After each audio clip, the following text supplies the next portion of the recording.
I don't need to tell you the depravity of war.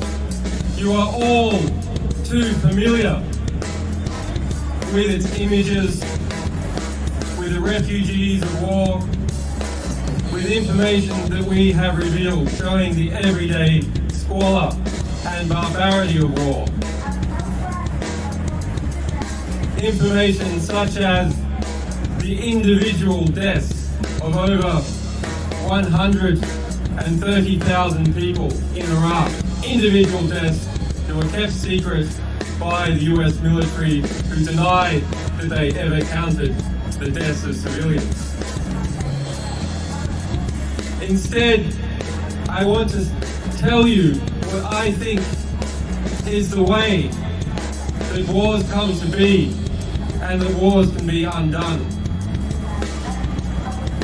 In democracies, or the pseudo-democracies that we are evolving into, wars are a result of lies. The Vietnam War and the push for US involvement was a result of the Gulf of Tonkin incident. A lie. The Iraq War famously is a result of lies. Wars in Somalia are a result of lies. The Second World War and the German invasion of Poland was a result of carefully constructed lies. That is war by media. Let us ask ourselves, of the complicit media, which is the majority of the mainstream press, what is the average death count attributed to each journalist? When we understand that wars come about as a result of lies peddled to the British public and the American public and the publics all over Europe and other countries, then who are the war criminals? It is not just leaders, it is not just soldiers, it is journalists. Journalists are war criminals.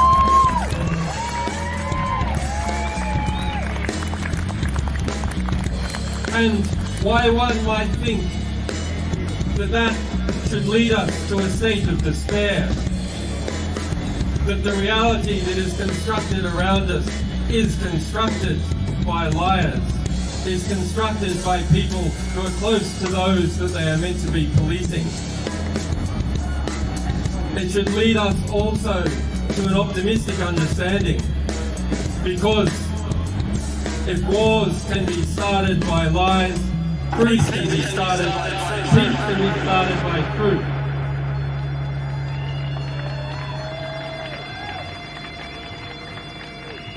So that is our task, and it is your task. Go and get the truth. Get into the ballpark and get the ball, and give it to us, and we'll spread it all over the world.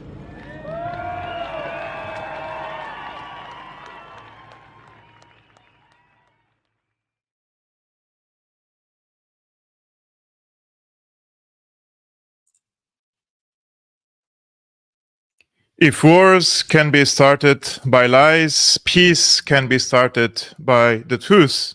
That's why we are here as independent channels and independent journalists trying to deliver information and knowledge to you, because we want to stop the carnage in the Gaza Strip, just like we wanted to stop the carnage in Ukraine.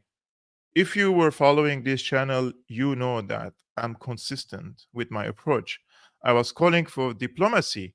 I was calling for ceasefire. I was calling for a peace treaty between Ukraine and Russia, because I know that this war is not between Ukraine and Russia, but rather between NATO and Russia through the proxy, and that is Ukraine. And they have pushed tens of thousands of Ukrainian young men to their death, and now they are abandoning the Ukrainians. Now, as we speak, there is a big carnage happening in the Gaza Strip, and my calls are the same: ceasefire, end this war. But unfortunately, it doesn't seem that we are anywhere close of ending this war, because we have psychopathic politicians, and behind them we have private corporations trying to push their financial and economic agendas on the rest of the world, even if that means the extermination of tens of thousands of people or even hundreds of thousands of people, such as what happened in Nagorno-Karabakh only a few weeks ago, when 120,000 Armenians were ethnically cleansed and pushed to Armenia proper from the territories that they were living in for centuries by the Azerbaijani army. Now that we are speaking about Israel, you have to know that Azerbaijan is a very close ally also of Israel, right? But today's video is about al-Shifa hospital, the brave army of Israel, the invincible army of Israel has finally, after a month of heavy bombardment, of carpet bombing, and killing over 11,000 civilians, 4,000, 5,000 of them are kids. And if we take this number, 11,000 civilians in the Gaza Strip, and calculate it, this means 1 out of every 200 Palestinians in the Gaza Strip has been murdered now. So Israel, after all this, raided finally the al-Shifa hospital in northern Gaza, arrested the journalists inside the hospital because they don't want for the footage to come out to the world to see what's happening inside the hospital. And they stormed every room, every surgery room, every clinic inside this hospital and interrogated the patients and the medical staff. And now, after many hours of this brave military operation of the Israeli army, that they went and they put the Israeli flag on the hospital, they couldn't provide one single evidence that this hospital was used either by Hamas or other militant groups, because Israel was claiming that the hospital were used by these militant groups as a headquarters. Because let's remember, guys, if you are fighting with any militant group in Palestine, and if you were injured, you probably already have your medical staff in the tunnels, and probably they are taking care of you. But in some cases, probably they went to hospitals. Does this give Israel the right to invade and bomb the surrounding of a hospital? No. Even during times of war, the militants are considered humans, and if they're captured, they are treated as prisoners of war. And if it's needed, they have to get medical treatment. Remember what Israel did in the past years on the borders between the Syrian side and the occupied Golan Heights, when Al-Qaeda fighters, ISIS fighters were getting wounded during the military operations and fights against the Syrian army and the Russian forces and the Iranian and Hezbollah. Where were they going to get medical treatment? In Israeli hospitals, right? So back then, it was okay for Israel to receive even Al-Qaeda and ISIS militants and give them medical treatment, because according to the Israeli government, they wanted to treat their enemies in a humane way. So why can't the Palestinian side receive medical treatment in Palestinian hospitals? I haven't seen a footage or a video or a picture of a Hamas militant getting medical treatment in al-Shifa hospital in any ways, but I'm saying even if this doesn't give Israel the right to invade and raid a hospital or bomb the surrounding or bomb a hospital. So has the United States green-lighted this operation? This is a question we want to address also today. Behind closed doors, Washington warned Israel against invading the hospital, but in public they backed Israel's claims that Hamas militants are hiding inside this hospital. And knowing Washington's track record of false claims in the past to justify atrocities and invasions, the US has zero credibility whatsoever, and repeating the lies through the mouthpieces in the press by these so-called journalists that I call them prostitutes won't make what Israel did in the past hours justified or correct or even acceptable. And they have to know that the people of the world, the citizens of the world, are coming to the realization now that everything this empire preached since the end of World War II about human rights, democracy, Western values, etc., were nothing but tools to manipulate the people around the world so that they accept the US empire and accept the hegemony of the US empire under these false pretexts. So, has the United States supported this operation against the hospital, this brave Israeli operation? It seems so. So, this is from Max Blumenthal's Twitter account. In justifying Israel's invasion of Gaza's Shifa hospital, the Pentagon has essentially admitted that its own intelligence assessment asserting that Hamas military sites are concealed beneath the hospital is nothing more than recycled Israeli propaganda. Sabrina Singh, the Pentagon spokeswoman, told reporters on November 15 that US intelligence has no boots on the ground in Gaza, nor any intelligence assets capable of independently gathering intelligence from or about Shifa Hospital. When asked if the declassified intel briefing asserting that Hamas and Islamic Jihad operate inside the hospitals arrived through Washington's Israeli counterparts, she refused to answer. We do have information that Hamas and the Palestinian Islamic Jihad uses some hospitals in the Gaza Strip, including the al-Shifa hospital, as a way to conceal and support their military operations and hold hostages. They have tunnels underneath these hospitals. And so Hamas and PIJ members operate a command and control node from al-Shifa hospital in Gaza City. They have weapons stored there and are prepared to respond to an Israeli military operation against the facility. So this is, I'm just telling you what we as the intelligence community assesses is happening in Gaza City, how Hamas is using these hospitals to operate. But absolutely, we do not want to see a firefight in a hospital where there are innocent civilians. Fadi. Thank you, Sabrina. So you said that you don't have any forces on the ground, right? That's right. So I take it this intelligence assessment is gathered based on information provided by Israel? Sorry, On the this hospital. what I just read out, that's from our intelligence community. So did you have any assets inside Gaza? We have Intelligence no community? assets or So- boots on the ground in Gaza. So there's no gathering on the ground about this. That's right. So you Yeah. have no one entering the hospitals to verify this information, right? We have no boots on the ground in Gaza. The question is, Mhm. how was that assessment?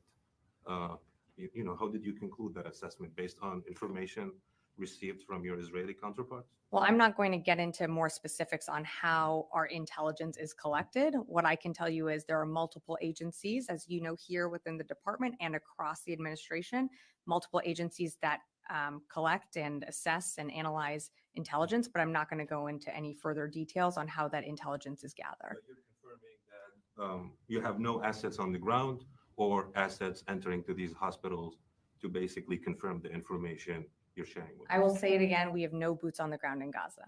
Louis. I'm sorry, Jared, and then I'll come back to you. What you just read, Yeah.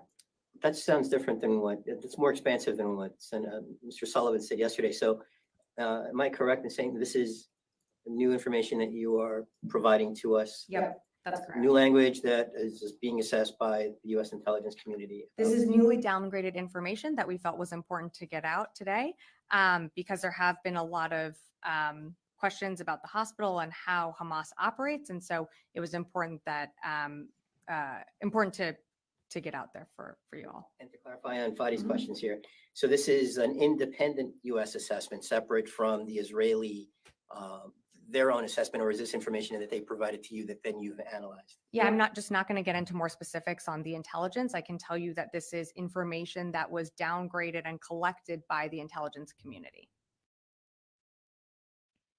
What an utter joke. So the intelligence community, quote unquote, has given the United States the information that this hospital was used by Hamas as a command center. We're not only speaking about that some of the militants of Hamas were going to al-Shifa hospital to get, for example, medical treatment. No, this was a command center, which means the operations, the planning, the guiding of entire operation of these militant groups in Gaza were orchestrated and been done under this al-Shifa hospital. Today I was talking to Eva Bartlett. I'm sure you guys know Eva Bartlett. She's an independent, brave journalist. And she lived in the Gaza Strip for 3 years, and she was in al-Shifa hospital. And I was asking her, like from a friend to another, like when you were there in the Gaza Strip, you lived there for 3 years. Did you visit al-Shifa? I was like, of course, I was there so many times. It's like, did you see any any evidence, anything that indicates that probably this al-Shifa hospital, there is something underneath this Shifa hospital? I was like, are you crazy, Kevork? There is nothing there. And now it's been hours for the Israeli forces. They're hours inside the hospital. Have they found something? No. But if we wait till tomorrow, of course they will manufacture evidence. Do you think that we are dumb? They're going to plant evidence there. Do you think that doesn't happen? It will happen. They will bring any weaponry that they have captured from dead Hamas militants, and they will plant it in the scene and use it as evidence. But we are still waiting to see this command center because they said it's under the hospital, right? So time will tell about that. But before this, guys, just before the invasion and raid against the hospital, there was a campaign of, I would say, misinformation that preceded this raid against the hospital, so that they prepare the public opinion why the Israeli armed forces have to go into a hospital. This is an article published today by Wyatt Reed on the Gray Zone. Biden admin justifies Israel's assault on Gaza hospitals with recycled Israeli intelligence. It's a really good report. If you want, you can go and read it all. I'm just going to show you what happened before the raid on the hospital. So little did prevent, I just have to highlight this, little did prevent Israeli troops from waging an all-out assault on the facilities. And Israeli forces surrounded Shifa Hospital on Tuesday with the full-throated support of the Biden administration. And they were speaking about the situation here, the dire situation in the hospital, that there were lots of babies that they were forced to move from one carrying center to another because of the lack of oxygen and the lack of fuel. It was a disastrous situation there, right? But just before that, Israel's official, this is an official page, by the way, official Arabic language Twitter account deleted a footage they published claiming that a woman dressed in nursing scarves who claimed to work as a nurse in Gaza's al-Shifa hospital denounced Hamas for supposedly stealing fuel and medicine. So there was a woman, she published a video claiming that she works in al-Shifa hospital and that Hamas is stealing the fuel and medicine from this hospital. Now, other doctors and nurses at the medical center reportedly told journalist Younes Tirawi, quote, "We don't know this woman. She has never worked here before and we have never seen her at the hospital." Now, social media users claim that this woman who published this video was actually an Israeli actress, and her name is Hannah Abutbul, who moonlights as a social media manager of an Israeli company named Aish International that works alongside the Israeli Ministry of Foreign Affairs. Abutbul denies appearing in this video. Now, I will show you guys this video that they published. This woman published this video, right? So this is the video. And this is the spokesperson, Israel's Ministry of Foreign Affairs, right? Like this guy, he's an Israeli influencer, and he's tagging the Israel's Ministry of Foreign Affairs, and of course this Dr. Eli David, who is most likely a paid Israeli bot on Twitter who keeps spreading misinformation. Anyways, this is the video, guys. If you know anything about Arabic, if you understand Arabic, if you understand accents, you know that this woman, she can't even speak Arabic correctly. And her accent is like from a very cheap Syrian drama on a few $100 budget. Take a look. Ya Allah, I can't believe I'm doing this. But the world has to know what Hamas is making here. They're taking over the entire hospital. They're taking over the fuel, the medicine. I have nothing to treat with. I had to fix a fracture for a five-year-old boy without morphine because Hamas took it to themselves. Ya Allah, please. Guys, this is a very, very bad acting skills anyways. And look how clean she is, how clean she looks in the mask and her dress. Like she hasn't even seen any patient today. And her accent is Hebrew. Her mother tongue is Hebrew, and she's speaking Arabic.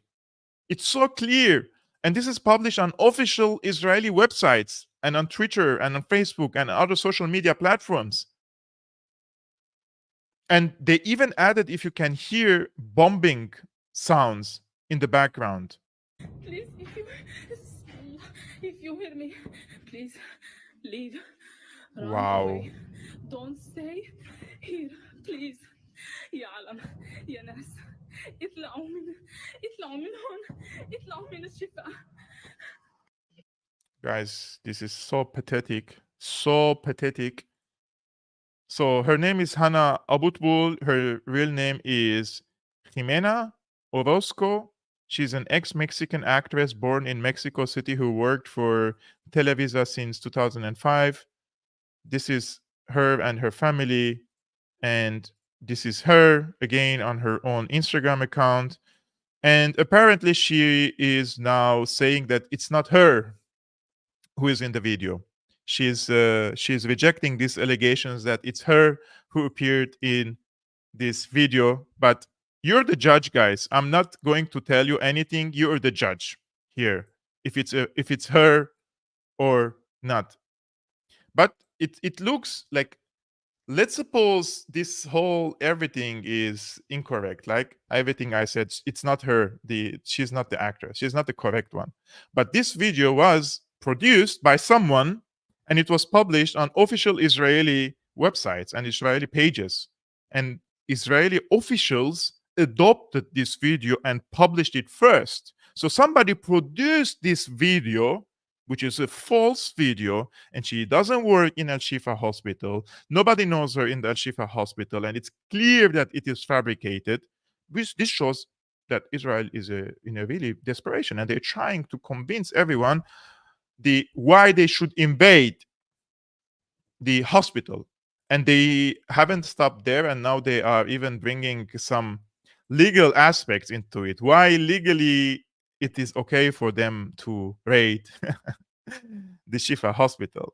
So they are quoting the Article 13 of the Geneva Convention of the 1949, the discontinuance of protection of civilian units. So what does this article says? The protection to which civilian medical units are entitled shall not cease unless they are used to commit, outside their humanitarian function, acts harmful to the enemy. So this is the article, right? Where is the evidence that inside this hospital there were acts non-medical acts were taken inside this hospital that could harm the enemy, and the enemy in this case is Israel.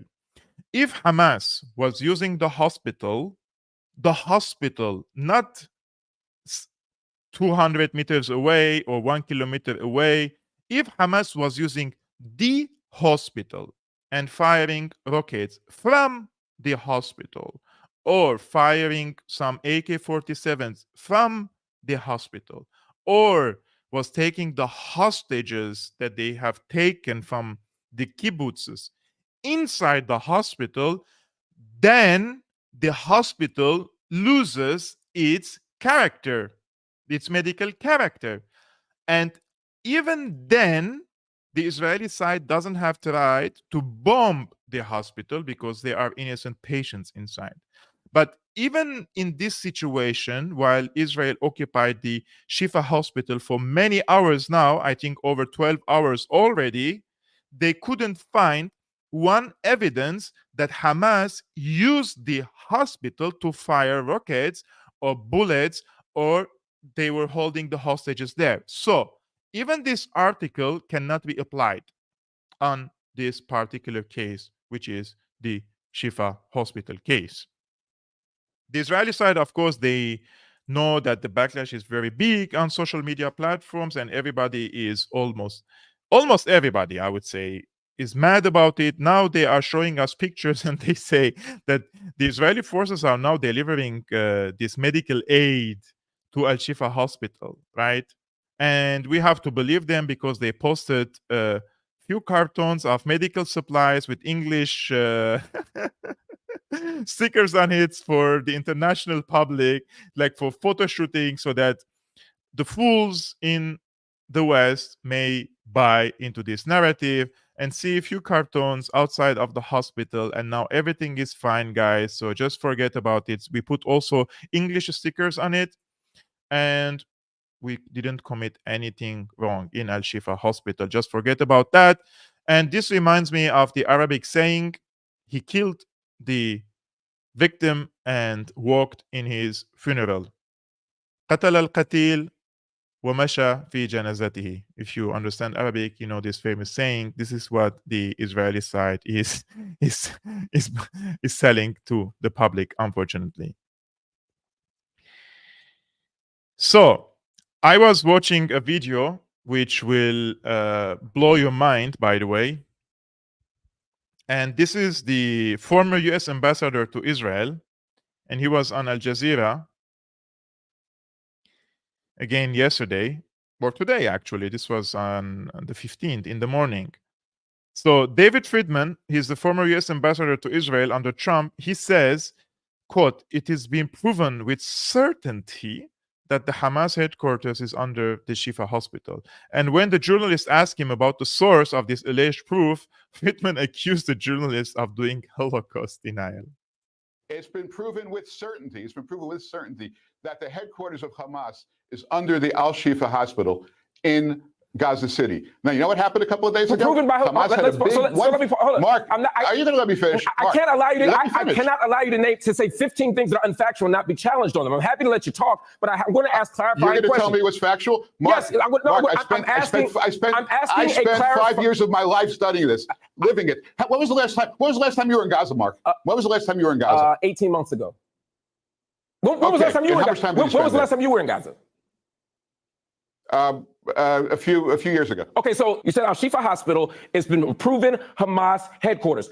What independent reference, what source, what investigation has proven that? Who has proven that it's an al-Shifa hospital since it's been a proven fact? Who proved it? So now we're going to get into this basic like Holocaust denying idea that evidence that Israel has shown is not valid. I mean, is that what you're doing? Do you deny that people were raped? Everybody that challenges you is not doing Holocaust denial. You said that it's a Hamas headquarters. I simply asked you for evidence of it. I said who, and you immediately equated it to Holocaust denial. Israel has presented evidence. Ask the CIA. Ask anybody who studies the CIA, this. sir. You don't trust the government. You don't trust the American government. You don't trust the Israeli government. Who should we trust? Hamas? You want to trust Hamas? Go ahead, trust Hamas. Okay.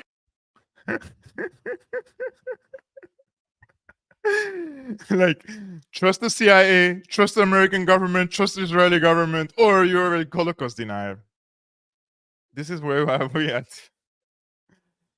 It's a basic, simple question. Give me an evidence that the hospital was used as a headquarters for Hamas.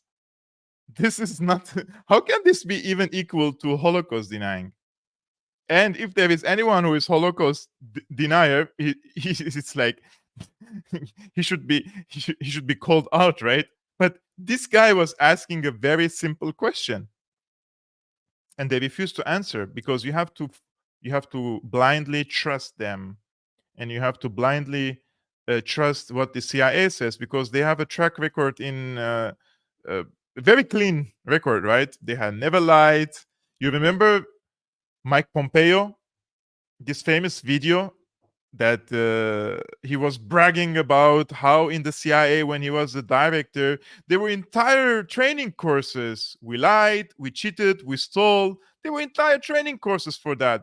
Trust the CIA, guys.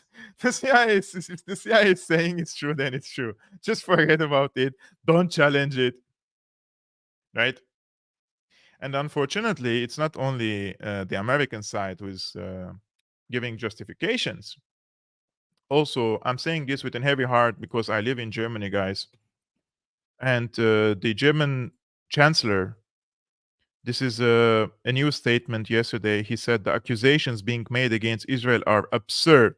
He says Israel is acting in accordance with international law in defending itself against Hamas. Es handelt sich bei Israel eine Demokratie. Auch das muss sehr klar gesagt werden. Und auch darüber gibt es keinen Zweifel. Und das werden wir auch in jedem Gespräch und bei jeder Gelegenheit betonen, dass das unsere Sicht der Dinge ist.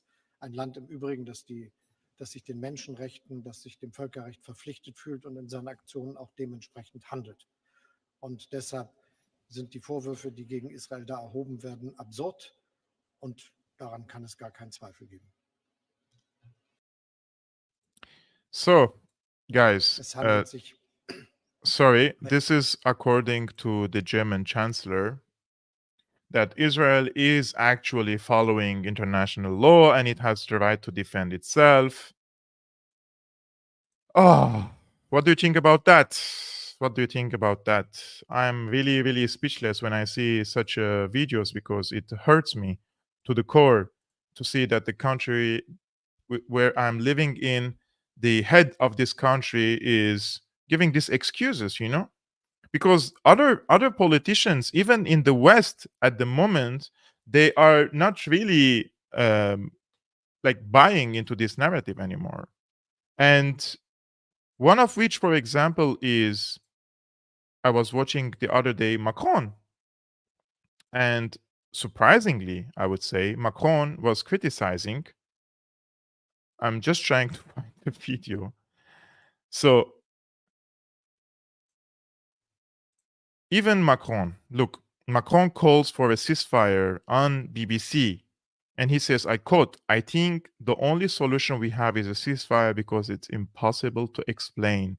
We want to fight against terrorism by killing innocent people." We clearly condemn this terrorist attack and this terrorist group and recognize the right of Israel to protect itself and react. But day one, we say that this reaction and the fight against terrorism, because it is led by a democracy, should be compliant with international rules, rule of war and humanitarian international law. And day after day, what we saw is a permanent bombing of civilians in Gaza. And I think it's very important to say the whole story.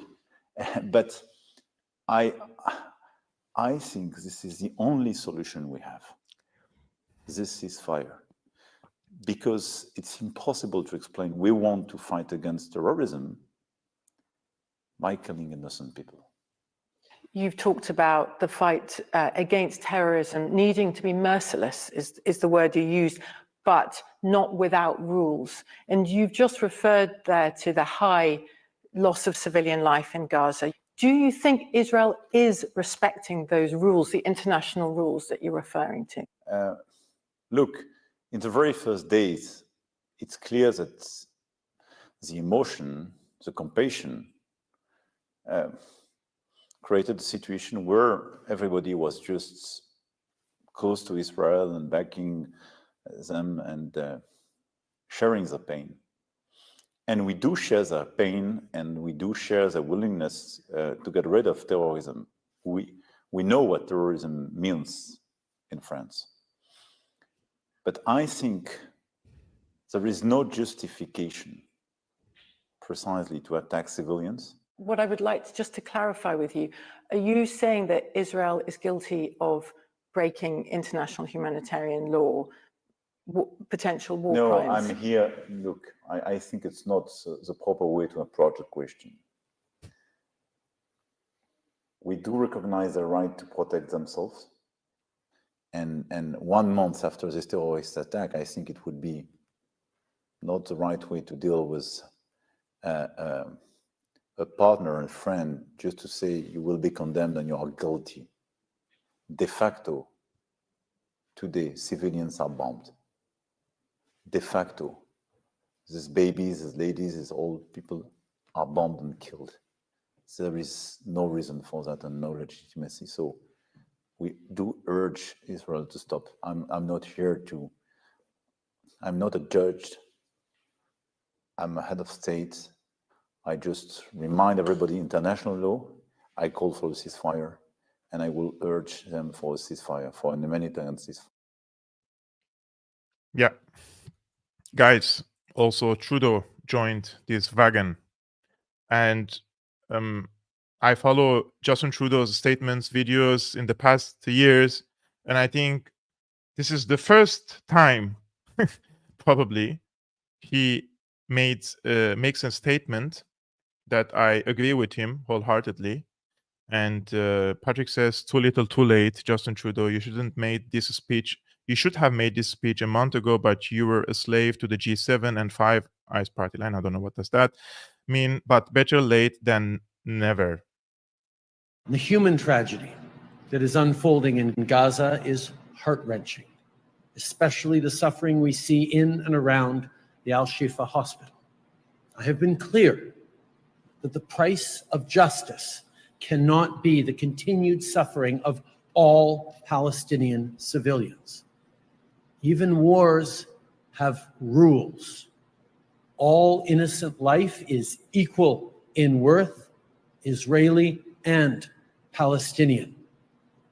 I urge the government of Israel to exercise maximum restraint. As the world is watching, on TV, on social media, we're hearing the testimonies of doctors, family members, survivors, kids who've lost their parents. The world is witnessing this, the killing of women and children, of babies. This has to stop. Yeah, this has to stop. Maybe he should have thought about this from the beginning before giving a carte blanche and the green light to the Israeli side to commit these atrocities from the beginning, because the Israeli side was quite clear about their intentions, what they want to do in the Gaza Strip. It's not like he's now surprised, right? Israeli Benjamin Netanyahu, the foreign minister, the defense minister, the chief of staff, everyone in his cabinet were clear about their intentions. The Minister of Heritage indicated that they want to use nuclear weapons, drop nuclear weapons on the Gaza Strip. They were clear. So I don't know why there's all of a sudden surprise and they want to condemn or urge, not condemn, they don't condemn Israel, but they want to urge Israel to follow humanitarian law and international law. They were clear from the beginning that they don't want to follow international law in the Gaza Strip. And under this umbrella of Israel has the right to defend itself, you just gave Israel the carte blanche to commit these crimes, right? So they bear responsibility. People like Macron, people like Trudeau, for supporting unconditionally at the beginning, because of an emotional status. Since when statesmen follow their emotions in taking decisions? Unfortunately. So, speaking of self-defense, I was reading an article today, and this article is on The Guardian. Australian and other Western governments paralyzed in response to Gaza conflict, says UN expert. And her name is Francesca Albanese. She is the special rapporteur on the occupied Palestinian territories. And she says, under international law, I just want to check if my screen is correct. It's correct. So she says, not me, guys. I'm not bringing anything from my side. I'm not an international law expert here. I'm bringing what Francesca Albanese, the special rapporteur on the occupied Palestinian territories, she belongs to the UN. And she says, under international law, Israel cannot claim the right of self-defense against a threat that emanates from the territory it occupies, from a territory that is kept under belligerent occupation. Israel disputes the characterization Gaza is occupied, although the Australian government has said it recognized that the occupation continues. Now, this is her. Just wanted to show you the video. She's explaining this situation. The right of self-defense can be invoked when a state is threatened by another state, which is not the case. Israel has not claimed that that has been threatened by another state. It's been threatened by an armed group. Qualify it the way you want, but it's an armed group within the occupied territory. And frankly, even saying the war between Gaza and Israel is wrong, because Gaza is not a standalone entity, it's part of the occupied territory. But so, in particular, Israel cannot claim the right of self-defense against a threat that emanates from the territory it occupies, from a territory that is kept under belligerent occupation. And this is not only this exists in the jurisprudence of the ICJ in general, it's also been said in the case of the occupied Palestinian territory. So, guys, according to the UN Special Rapporteur on the Palestinian occupied territories, the UN considers the Gaza Strip as an occupied territory, and according to the international law and the UN resolutions and the charter, she says Israel doesn't have this right to defend itself in an occupied territory. This is according to the UN. However, Western politicians have a different approach. What do you think?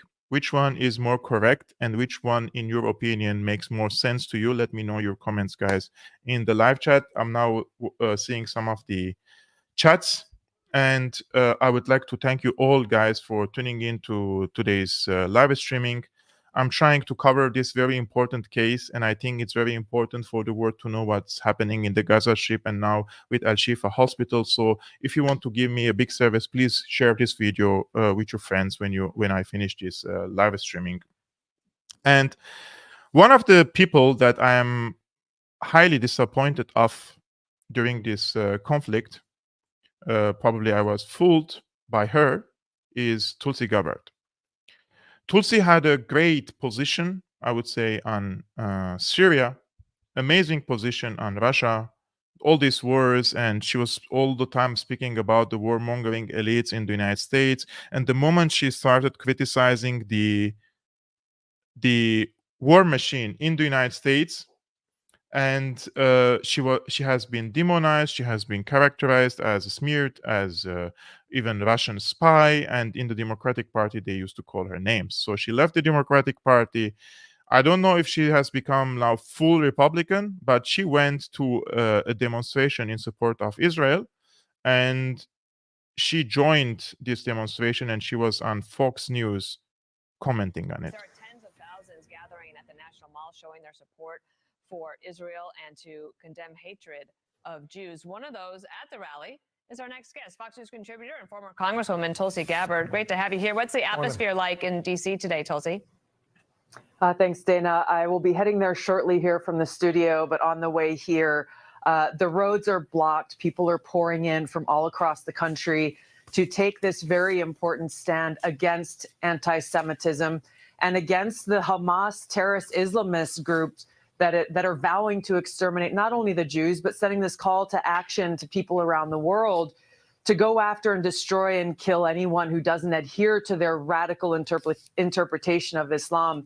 I got to tell you, there's a very loud absence, though, in knowing that President Biden and Vice President Harris are literally just down the street as people are traveling here from all over the country, yet they don't feel it's important enough to come and stand with our fellow Americans to send this strong and resounding message at a time when anti-Semitic attacks around the world are at their height, that we will not allow it to continue, that we stand with Israel and the Jewish people. They are a reminder of why I left the Democratic Party. It's a party that's become led by and rife with Islamist apologists, people who are more afraid of being called bigoted Islamophobes than they are about actually showing up for the Jewish people, for America, for peace and security and freedom. Tulsi, So this is really painful to watch, to be honest with you. Very, very painful to watch, because she was once claiming to be an anti-war candidate, an anti-war politician in the United States. And this always now, I take it as a lesson. As long as the United States has a very strong establishment and this two-party system, and the economy is based on war, your career as a politician, whether in the Democratic Party or in the Republican Party, depends on your position on different war situations. But the difference between the Democrats and the Republicans are about priorities. Now that we see the situation in Ukraine, because this was a proxy war for the Democrats, and it ended up miserably, and I predict that this is the last year of Joe Biden. Next year, he will be replaced. This is just my prediction, of course. I might be wrong, but I'm saying that if next year the Republicans win, then they will force Ukraine to sign a peace treaty. They will get rid of Zelensky, and they will focus on the Middle East. If the situation in the Middle East was according to their aspirations, and their support for Israel was successful, and they managed to successfully ethnically cleanse the Palestinians from the Gaza Strip, I think that they will go and poke the eye of the Chinese through the gate of Taiwan. This is just my predictions. Take it or leave it. But in all cases, people like Tulsi Gabbard and others, it's like you won't have a career if you are not in one of these camps, right? And in both camps in the United States, they are all warmongers. It's just they have different priorities of which war to start first, and what war to continue, and which war to freeze now, and what war to pursue. It's all also turns around the same circle, and that is the military-industrial complex, and selling the weapons and making profits. So if you are not playing that game with them, you're out of the game. And they tried to kick her out in the last few years because of her anti-war position, but now she understood that she cannot go to the maximum against this war machine. So she's back now through the gate of Israel, and she wants to support Israel because she equates between what's happening in the Gaza Strip to anti-Semitism. And of course, it's very easy nowadays to attack the Muslim communities in the West. It feels more like we're living the aftermath of the 9/11 environment. I was checking what's happening the other day also among the, let's say, conservative influencers, and one of them is Candace Owens, and she didn't adopt the pro-Israeli position in this regard. She was critical a little bit, and she was showing both sides of the story, unlike her colleagues in Daily Wire who went complete pro-Israel. And she says she's endorsing Nikki Haley because, of course, Nikki Haley is a very pro-Israeli politician, and she is a candidate from the Republican side. And look what she says in this regard. This is just a sarcastic video. Well, I am here today to endorse Nikki Haley for president of Israel. I think she's earned that. I think Bibi Netanyahu is going through a very bad time right now, support for Israel has virtually collapsed socially. If you're paying attention to the trends and you're paying attention to what people are watching, you're paying attention to the protests. And the one person that I think is capable of getting it back is Nikki Haley, with enough money from foreign interest lobbies. So there it is, guys. I'm endorsing Nikki Haley, president of Israel. Well, by the way, they called this video anti-Semitic, just for you to know. And she can say the same thing about Tulsi Gabbard as well, not only Nikki Haley. And this small guy, why I call him small, because I truly believe that he has a small character. And he has been challenged so many times now by Norman Finkelstein to come and debate him, and he is refusing. And Norman Finkelstein is trolling him on Twitter, saying that you always debate school pupils, for example, pupils or students. Shall I go and enroll at school so that you can debate me? Shall I wear a diaper so that you debate me? And he says, you can bring Jordan Peterson with you, and I want to debate both of you together, as long as you give this whatever channel they are on, gives them equal time. This is him now criticizing Candace. They both work for the same outlet, right? For the same media outlet. And he says that her position on Israel's war in Gaza is disgraceful. Why I say he's a little man now, also not because of his positions, etc. First of all, because he's a coward. He's calling for war while sitting 10,000 kilometers away in Washington, D.C., or whatever city he is in the United States. If he is so brave and he wants for this war to continue, maybe he has to go and volunteer in the Israeli army and see what the war means before sending other people to war and also causing the death and destruction of the son of the Tud that he was calling the Palestinians at the beginning of this war. And he continues in this approach that he's pushing and pushing and pushing all the time. So he's a little man. If you're a man, go and fight. This is number one. And two, don't speak about your colleague in her back. You're a little person and a little man when you speak badly about your colleague that she works with you in the same outlet. Take a look. Yes, the question was about Candace Owens. I think her behavior during this is disgraceful. Without a doubt, I think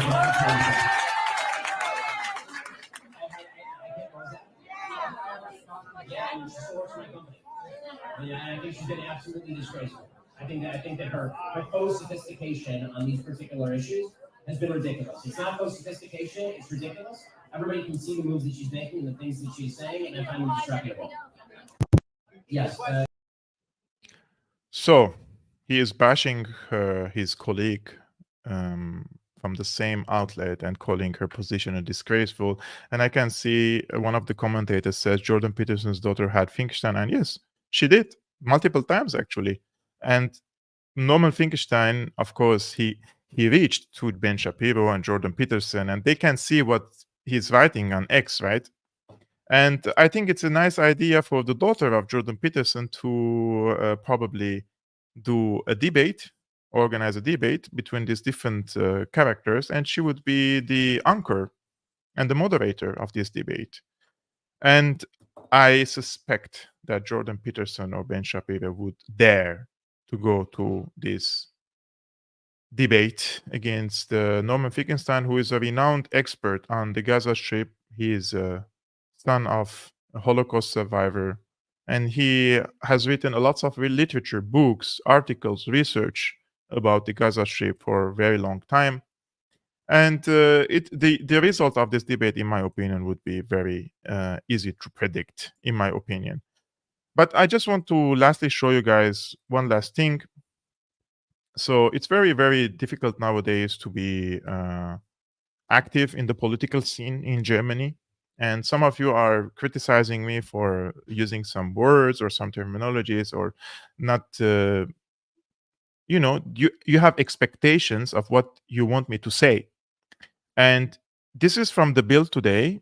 So they are now waging a character assassination and the media campaign against a girl. She's 20. How old is she? She is 23 now.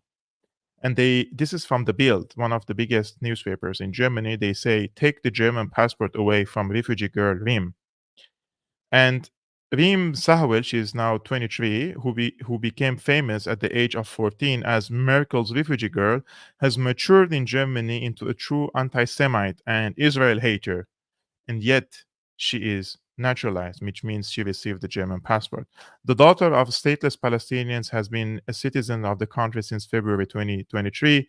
She is German, the Bild reported. And one of these CDU politicians from the former Merkel party, he says, if a longtime companion of refugee Chancellor, he says here that for many years and forever, her chief householder in the Bundestag, anyone like Reem who doesn't share our values cannot become or remain German. She cheated her way into naturalizing. This is just an automatic translation, so they confuse between he and she here.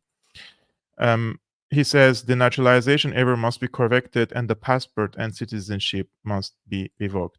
So this is what I was telling you in the past. Yes, there is elections and there are some democratic procedures and separation of authorities and more freedom of expression, speech, etc. compared to other places. But at the same time, they have their own lines. You're not free to say whatever you want. And when the state decides that this is a taboo, it's a taboo. And if you cross the line, it's not like they're coming to throw you to jail right away, but they're going to send these newspapers, these so-called journalists, to come and spear a little girl, she's 22 or 23 years old, and publicize her face everywhere and try to call her an anti-Semite and Israel hater, etc., etc. So what's going to happen next, do you think, with this girl? She's going to lose probably her, if she has received a scholarship, she will lose it. Job opportunities, her future is finished in Germany, right? This is what we call the character assassination. And they already sent her now to economic jail, so she cannot find a job, even if she graduates in whatever field. And her future is done. Even if they don't revoke her passport, because there is no law at the moment that says they can revoke the passport if she is an anti-Semite, but they're working on it. And I heard that in the beginning of the first quarter of next year, this law could be ready. And what they're going to do is basically, according to the Interior Ministry or Interior Minister, she said that if somebody wants to receive a German passport, they want to check the social media of this person. They want to check the public statements of this person. If he or she is an anti-Semite, then, and we don't know what's the definition of anti-Semite right here, because they can broaden this, let's say, the definition. In my definition, I'm not an expert in this, but in my definition, if somebody hates the Jewish people for being Jew, then of course he's an anti-Semite. And this has happened for hundreds of years in Europe. This is a European thing. For many hundreds of years, they used to hate the Jewish people for being a Jew, right? And called them that they betrayed Jesus Christ and everything. The real anti-Semites were here for many years, hundreds of years, persecuted them, sent them to ghettos, didn't allow them to work in certain professions, etc., etc.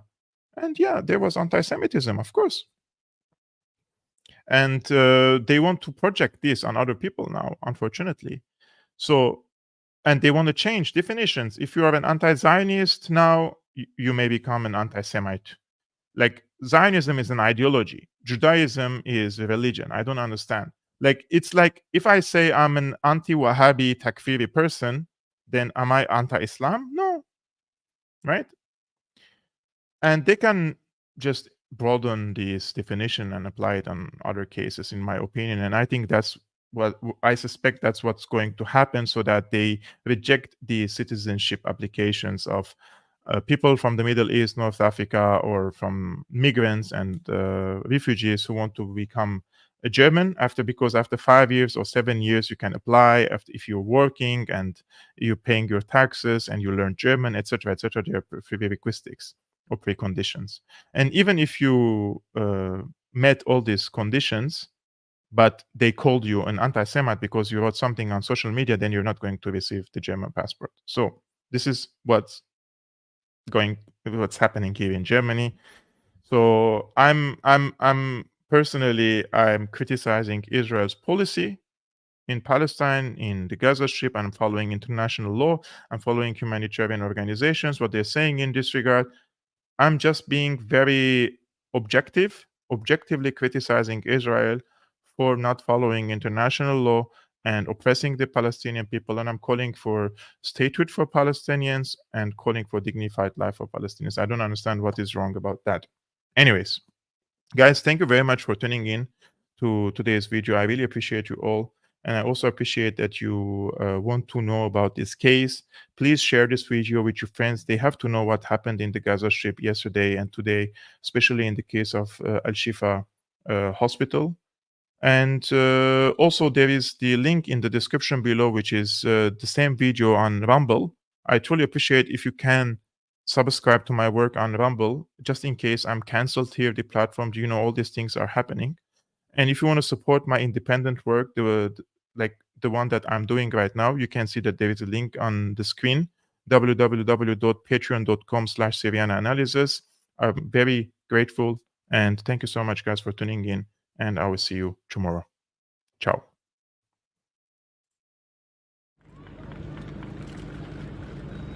I don't need to tell you the depravity of war. You are all too familiar with its images, with the refugees of war, with information that we have revealed showing the everyday squalor and barbarity of war. Information such as the individual deaths of over 130,000 people in Iraq. Individual deaths that were kept secret by the US military, who denied that they ever counted the deaths of civilians. Instead, I want to tell you what I think is the way that wars come to be and that wars can be undone. In democracies, or the pseudo-democracies that we are evolving into, wars are a result of lies. The Vietnam War and the push for US involvement was a result of the Gulf of Tonkin incident. A lie. The Iraq War famously is a result of lies. Wars in Somalia are a result of lies. The Second World War and the German invasion of Poland was a result of carefully constructed lies. That is war by media. Let us ask ourselves, of the complicit media, which is the majority of the mainstream press, what is the average death count attributed to each journalist? When we understand that wars come about as a result of lies peddled to the British public and the American public and the publics all over Europe and other countries, then who are the war criminals? It is not just leaders, it is not just soldiers, it is journalists. Journalists are war criminals.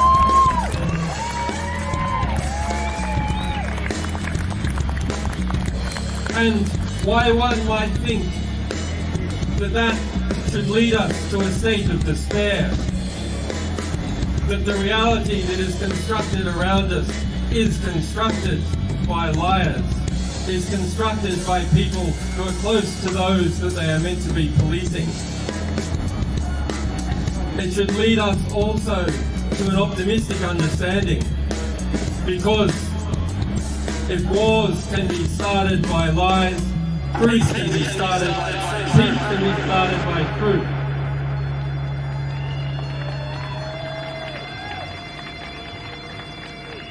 So that is our task, and it is your task. Go and get the truth. Get into the ballpark and get the ball, and give it to us, and we'll spread it all over the world.